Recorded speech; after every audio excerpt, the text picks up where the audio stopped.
Blessings, everybody. It's me, Essence, and I'm back for another episode of Bible Study. I pray that you are doing well. And if not, then I pray your day gets better.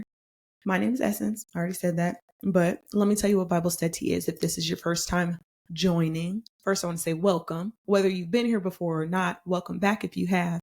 If this is your first time, Bible Study is a podcast/channel where I am spilling the tea on the Word of God. I am letting you know what really went down. God has so many nuggets, so much power, and so many instructions and so much direction in his word. And when you get in the word, then you'll know what it says. And that's why I always stress of how important it is to read the Bible for yourself. We can listen to pastors, we can listen to teachers, we can listen to podcasters, me included. We are people, just like you're people. You're a person. And so we need to know that in order for us to have our own relationship with God, we need to get into the word for ourselves and know what it says for ourselves.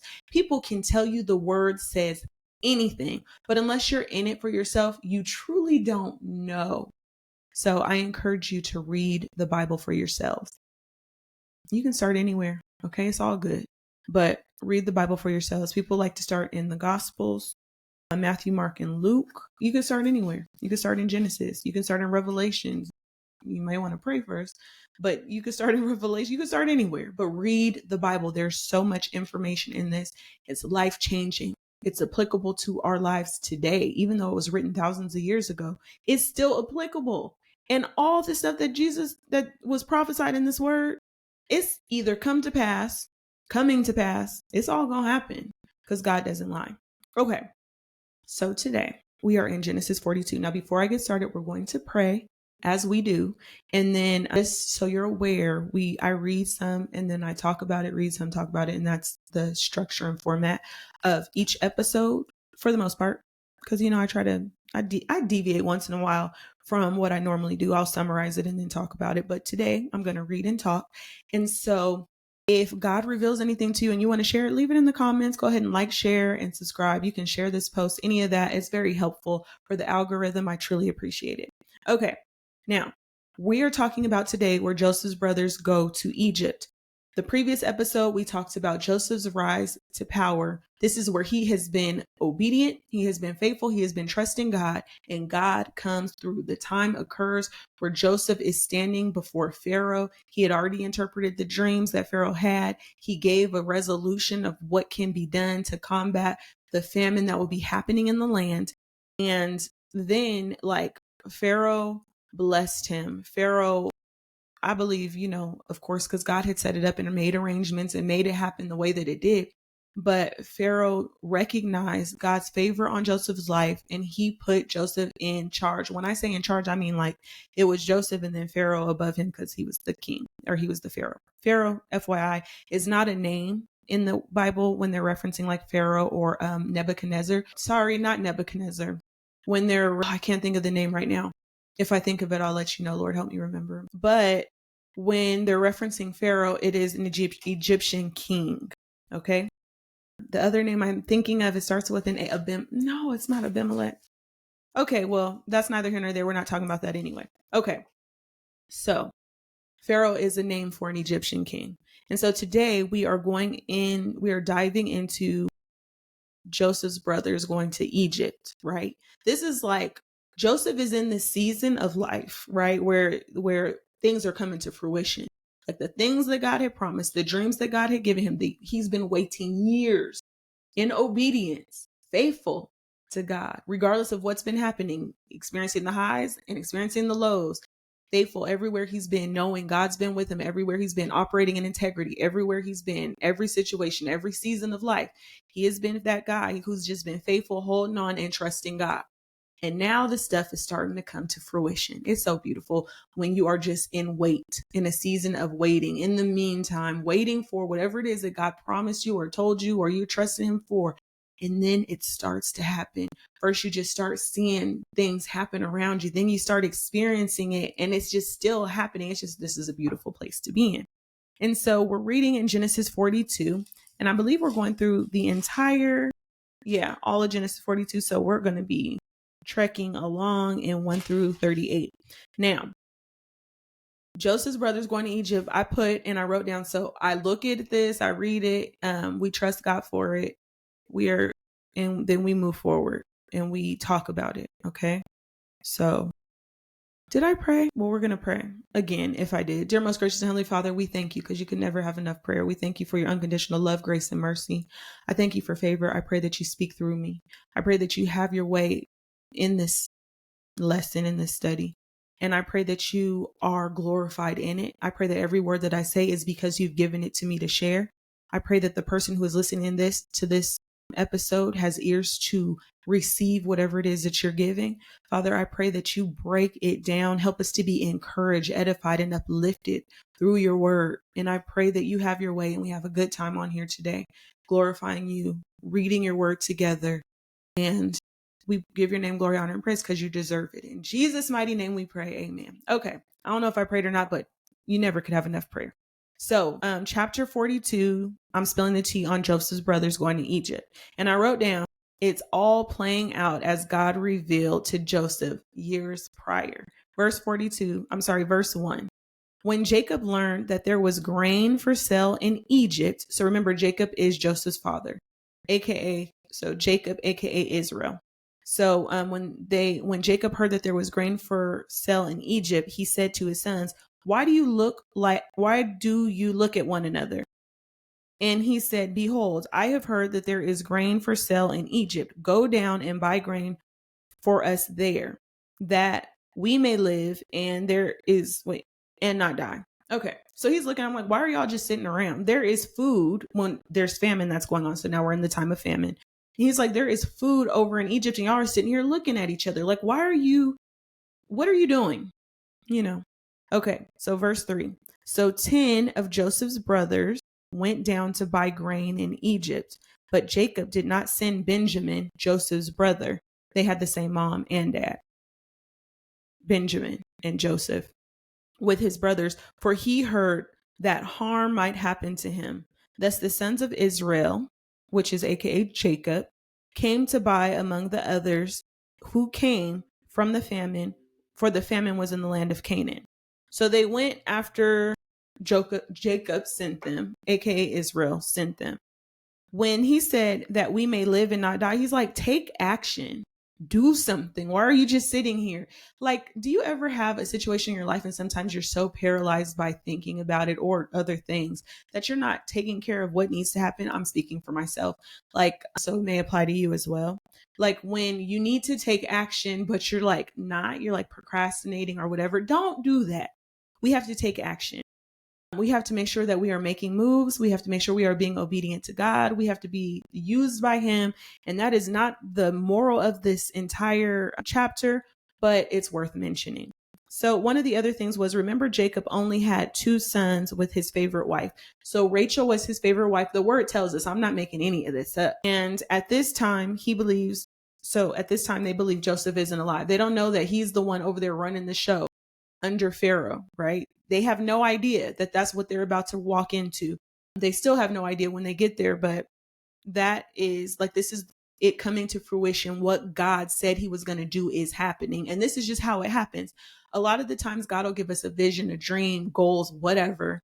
And we are like, oh, this is going to happen. We don't know the pits and valleys and mountain peaks and all that good stuff, or not so favorable things to get to that place. Like we only see this is where we're going, but we don't know how the route is to get there. And so, yeah. So Joseph at this time, they believe he's not alive. They have no idea that he's still living. They don't know where he's at. The father believes he's not living. And because Rachel was his favorite wife, Jacob's favorite wife, Joseph was the only brother so Benjamin and Joseph were brothers. They were both the sons of Jacob and Rachel. The 10 other sons had different moms. They had Leah and then they had the concubines. And so that's probably why he's like really protecting Benjamin, because that was a son that he had with Rachel before she passed away herself. And so verse 6, just a little background. So now Joseph was governor over the land. He was the one who sold to all the people of the land, and Joseph's brothers came and bowed themselves before him with their faces to the ground. This is fulfillment of what Joseph's dreams were. It is happening right now. So verse 7, Joseph saw his brothers and recognized them, but he treated them like strangers and spoke roughly to them. Where do you come from? They said, from the land of Canaan to buy food. Verse 8, and Joseph recognized his brothers, but they did not recognize him. Verse 9, and Joseph remembered the dreams that he had dreamed of them. The dreams were brought back to his mind. I don't know if he forgot the dreams or not, but he's thinking of these dreams right now. The very dreams that God gave him, the very dreams that his brothers started to hate on him for having, and because his dad used to favor him. So his brothers hated on him and tried to take his life. And now he's thinking of these dreams. You know, he's probably all up in his feelings. I mean, I'm not saying he mistreated or treated them wisely or anything like that, but you know, there has to be a lot of feelings that come along with that, right? And so Joseph remembered the dreams that he had dreamed of them. And he said to them, you are spies. You have come to see the nakedness of the land. So he's really messing with them. And they responded, they said to him, no, my lord, your servants have come to buy food. We are all sons of one man. We are honest men. Your servants have never been spies. So Joseph is really messing with them, which, I mean, they deserve, like, regardless if it's right or wrong, they deserve that. They thought they got rid of their brother. But anyway, verse 12, he said to them, no, it is the nakedness of the land that you have come to see. And they said, we, your servants, are 12 brothers. So they're still counting Joseph in the number because there's only 12 of them. The sons of one man in the land of Canaan. And behold, the youngest is this day with our father, and one is no more. But Joseph said to them, it is as I said to you, you are spies. By this you shall be tested, by the life of Pharaoh. So he's like, listen, this is the oath that I'm giving you. Because he's doing it by his boss's life. He said, you shall not go from this place unless your youngest brother, who is Benjamin, which is Joseph's full brother, his with the same parents, comes here. Verse 16, send one of you and let him bring your brothers while you remain confined, that your words may be tested, whether there is truth in you, or else by the life of Pharaoh, surely you are spies. Verse 17, and he put them all together in custody for 3 days. He was not playing with them. He was like letting them have it. He wasn't like revealing himself because they still didn't know who he was. But this is something. So verse 18, on the third day, Joseph said to them, do this and you will live, for I fear God. So he's letting them know, like, I follow the Lord. Okay. Regardless, I follow him. Verse 19, if you are honest men, let one of your brothers remain confined where you are in custody, and let the rest go and carry grain for the famine of your household, and bring your youngest brother to me. So your words will be verified, and you shall not die. And they did so. Then they said to one another, in truth, we are guilty concerning our brother in what we saw when we saw him in distress when we saw the distress of his soul, when he begged us and we did not listen. That is why this distress is coming upon us. So now they got a guilty conscience. Now the conscience want to be guilty. Not when they did all this stuff, but it's guilty now because they're experiencing consequences. And they're like, this has to be because of what we did to our brother when we sold him off to slavery. They planned on ending his life, but they came to an agreement to sell him into slavery so that they could get a return on it, and then come up with their plan or lie. And so now they're like, it's coming back on us, like God's not pleased. Verse 22, and Reuben answered them, did I not tell you not to sin against the boy? But you did not listen. So now there comes a reckoning for his blood. They did not know that Joseph understood them, for there was an interpreter between them. So Reuben blames the other brothers. He took part in this, and that's something to remember. When we are a part of things, this reminds me of Pilate, the one who, when Jesus was standing before him and he was like, well, I'm washing my hands of this because the Jews wanted his life to be ended. Pilate was like, well, I'm washing my hands of it. Pilate wasn't innocent because he washed his hands in front of people to symbolize that he was washing his hands with it. When stuff comes down to it, just because silence is a choice. Okay. Because people are like, I had no choice. You always have a choice. We always have a choice. We either choose to do what we know we're supposed to do according to what God has called us to do or not.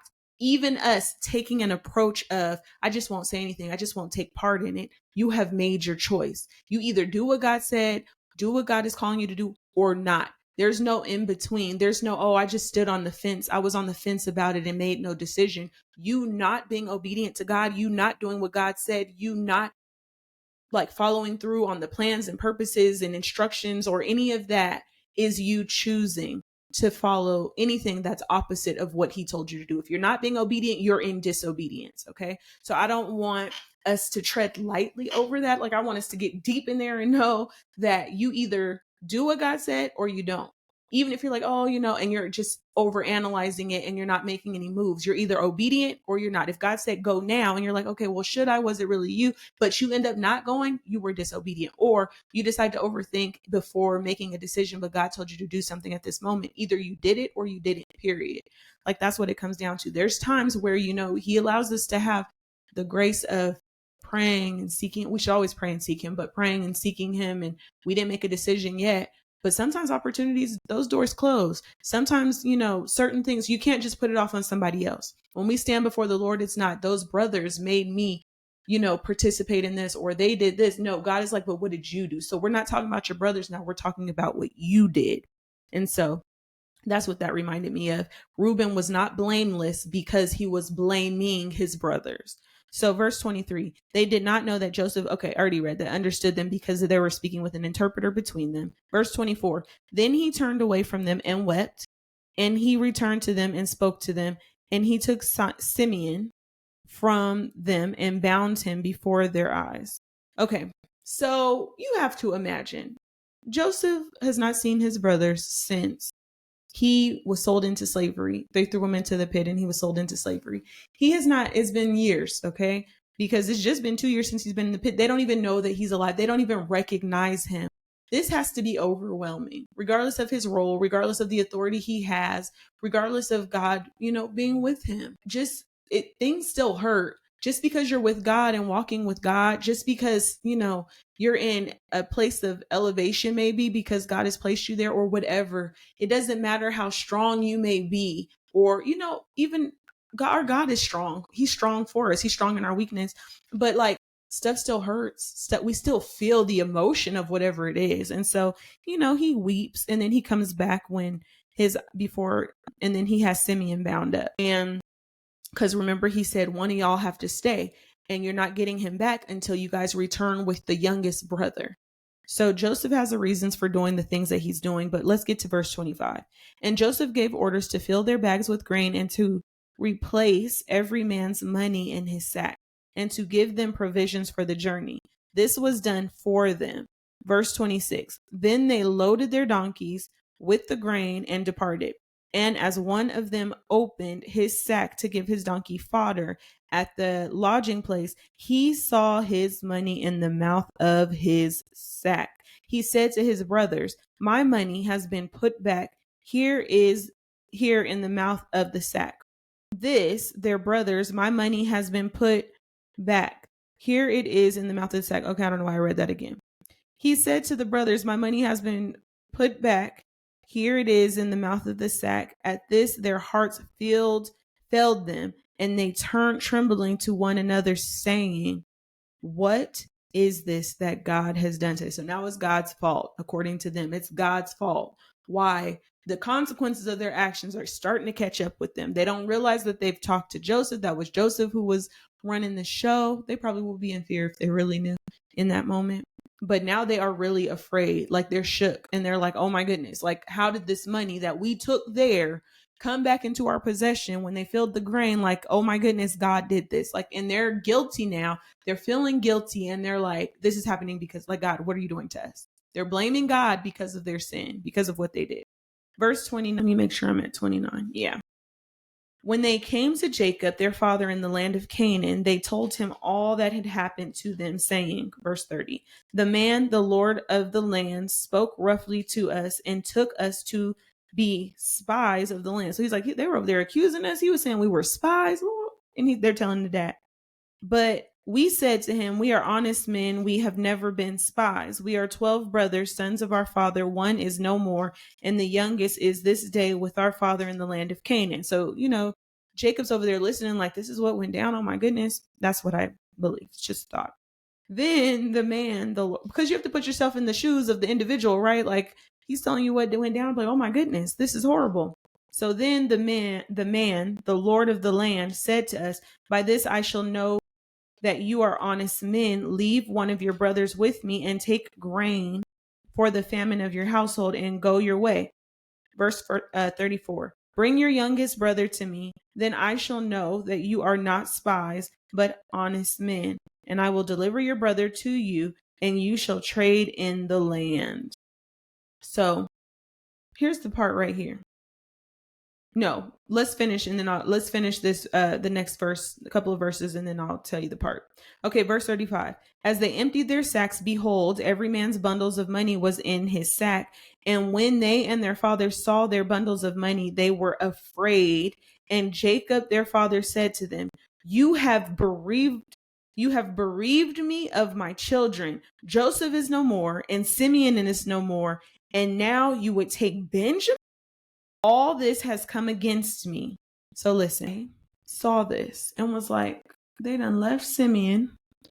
Joseph, who they believe's dead, they don't know that he's living. Okay, so the father, he could have had a poor heart attack or something. You never know. This is a lot for an old man, but for anybody.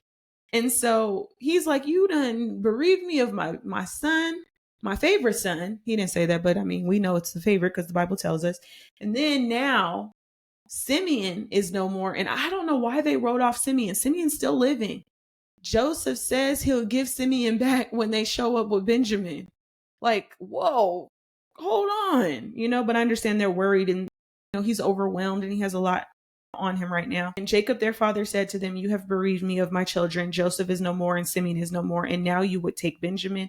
All this has come against me. He's feeling like, how dare you? Like, oh, you would take Benjamin? You think I'm going to let you take Benjamin? Every time you're in possession of one of my sons, they disappear. So verse 37, then Reuben said to his father, Kill my 2 sons if I do not bring him back to you. What? And I already know what it says. I'm just letting y'all know what I was thinking when I read it.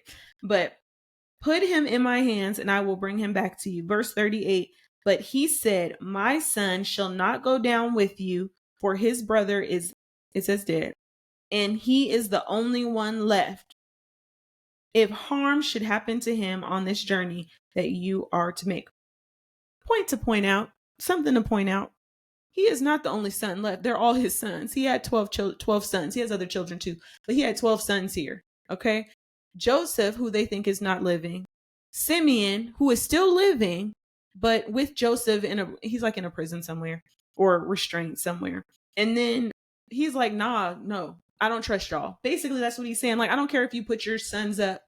I don't trust you and I'm not sending him with you. You already lost 2 of my kids. And I don't understand why they wrote off poor Simeon. Like, he's still living. He's just, go get him. All right. But he's like, I guess he wrote him off because he's like, no, you're not taking this one. You're not taking this son that's left. Okay. And so he is the only one left. If harm should happen to him on the journey that you are to make, you would bring down my gray hairs in sorrow to Sheol. So one, they are set up, right? He blamed them for Joseph and Simeon being left. And then he's basically showing his distrust for them because of Joseph and Simeon. Reuben was willing to put his own sons on the line. I don't think that was a good idea. I mean, I know how the story ends, but he just, you're not trusted in this moment. Your track record, all of them, their track record is not a good one. And so the kicker, though, is that he just counted Simeon off. He's like, no, I'm not sending him back to go get him. Is what it is. So they were going to go get him. They needed Benjamin to end up going to get him. And they just left him there for this time being. And next week, we're going to talk about when Joseph's brothers returned to Egypt, which is crazy just because of everything that goes down. And it comes to light, the stuff with Joseph and who he really is. And so my encouragement to you and to myself is to allow God to be God in your life and to trust him wholly and know that he's going to work out any and every situation. Things may appear some kind of way. You may think, just like the brothers, they done messed up, right? And they're like, God, are you out to get me? I know people who have gone through things or done things, and they believe within their heart that the reason why God is allowing this is because of something that they did in their past. Now, I don't know if they haven't asked God to forgive them or if they haven't forgiven themselves, but forgiveness is very important. Forgive others and trust when you pray to God and ask forgiveness that he forgives you. Don't hold on to that stuff and think that God's just out to get you because of the things that you did in your past. Repent, which is turn away from whatever it is you were doing. Ask God to help strengthen you so you don't fall back into those things, and keep pressing forward. Keep trusting God and know that you don't have to always think like everything's happening because of my past. Sometimes things do happen. There's residue or there's consequences that come about because of the actions and choices we've made. That's life. However, don't believe that God is an accuser of the saint. That's the enemy. Okay. So trust God, accept his forgiveness, but also accept your own. Forgive yourself. That's been another episode of Bible Study. I pray that you've had a good time with me. I enjoyed myself. I usually can read a little better than that, but whatever, it's all good. To God be the glory. So next week, join in as I talk about Joseph's brothers returning to Egypt. I'm going to spill the tea on what really went down, and I pray that you are blessed. Until next time. Okay, I'll talk to you later. Bye.